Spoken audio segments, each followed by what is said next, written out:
This is the Prime S. It's an Android standalone smartwatch phone. Inexpensive in nature because it has 1 gigabyte of RAM and 16 gigabytes of storage. However, it is sporting dual processors in this one that give you a special Android mode and a very low power mode. We'll show that in just a moment. You have all these things, including basically cleaning up your apps, everything designed to help you with power management on this one.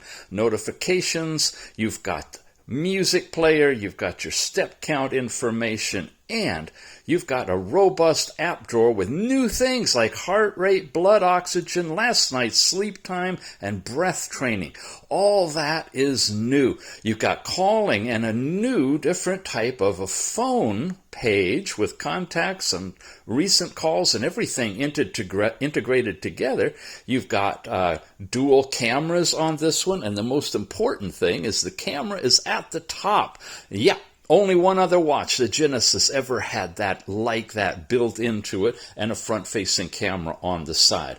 Now, you got weather, it just goes on, and I've installed a third-party app to show you what happens when you go into that special mode. You got the Play Store, maps, everything, and, of course, when you slide all the way over, you've got your fitness activities integrated with GPS. Now, let's take you up here. Let's take you into the system mode and twist it over to sport mode.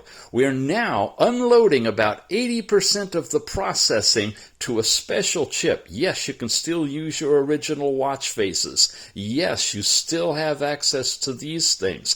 And you have access to your basic health apps, your basic, we can change the layouts. You've got access to music player, fitness, all of the standard stuff that you might be using the watch for will still run. However, you're in this specialized mode.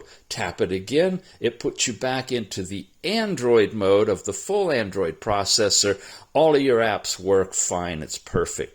Add to that you have two diodes in here, green and red diodes for the blood oxygen, the blood heart rate, and you've got yourself one heck of a very inexpensive watch. This has been designed to be an entry-level watch, good price, great quality, lots of features, an upgrade to the original Prime. It's the Prime S. Check it out.